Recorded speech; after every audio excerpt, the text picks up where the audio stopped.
And from within the corridors of power and rooms of influence, I'll bring together some of the leading thinkers of our time to discuss the trends and indeed the companies they passionately believe will come to dominate the next decade. The US has just suffered the biggest banking collapse in the country's history. Washington Mutual has been closed by its regulator, making it the biggest US bank to fail. The Bank of England and other central banks have been pumping money into the system to maintain liquidity. And amidst news of the collapse, talks to agree a huge $700 billion bailout of the US financial services industry has ended in what's being called a shouting match.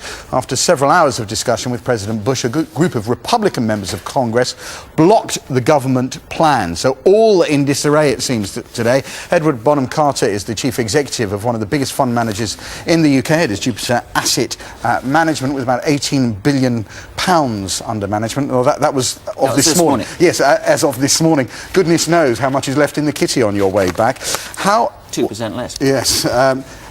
How worried should we be by the collapse of this bank?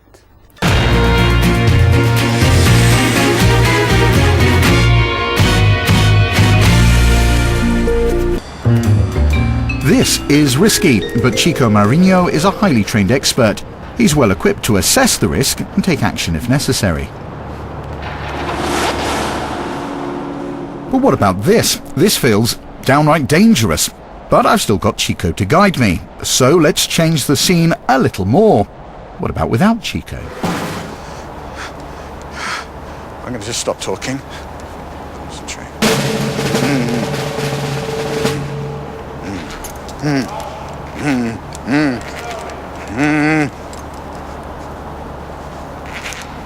Perhaps it wouldn't be stretching things too far to say many holders of personal pensions feel something like this right now.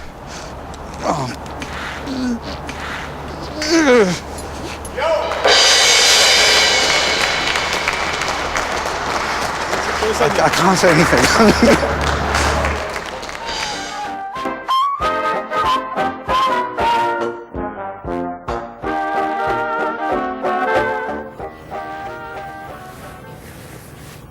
Welcome to a brand new programme all about finance. Yes, that's right, Mr. Charles. It's a programme about finance and it's brand new. Coming up in today's televisual presentation from here at Alexandra Palace, we'll show all you housewives how to make money by making a dress from an old pair of curtains. And for the men, there'll be a serious discussion on the future of gold standard. I can't wait for that, Mr. Shaw. Me neither, Mr. Charles. But first, we have to give out some serious advice about how much one should pay for servants.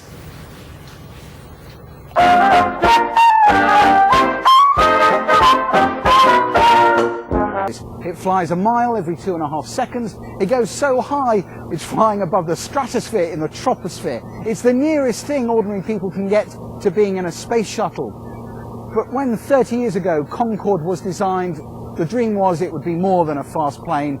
This was going to revolutionize the whole world of passenger transport. Now Concorde is being retired. The question is this the end of the dream? We're about to take off. If we can go, Captain. Okay, before we go, Adam, I'll need you to set 250 knots in the speed acquire window for me. Okay. And 1,500 feet for our level off attitude, because we're at Shannon for a base training exercise. 250 set there, 1,500 on the outside. Ready to go? Everyone's ready. Brakes going off. 2, 1, now. Okay, we're heading down runway Heathrow. What speed are we at? We're at Shannon, runway 24. And keeping it straight with the rudder bars. Airspeed's increasing. We're already at 70 miles an hour. 100 knots power set. That's 120 miles an hour in over 15 seconds. We're drifting. V1. There's the end of the runway. Rotate. We're pulling up. Now, of course, that's a quick takeoff. Climb. Gear up.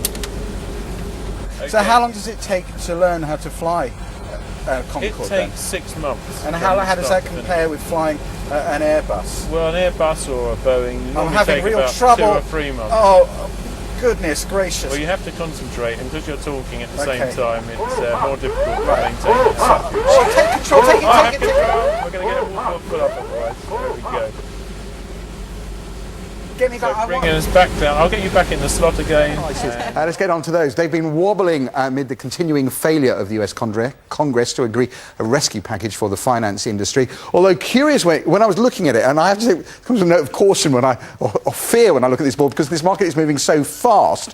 When I write this stuff, it's often different from when it actually appears. But no, look at the mining sector. You might think it would be the banks which are dragging the index down, but it's the mining sector here. All of them red, bigger blocks and bigger moves there. That's having a big effect on the FTSE today.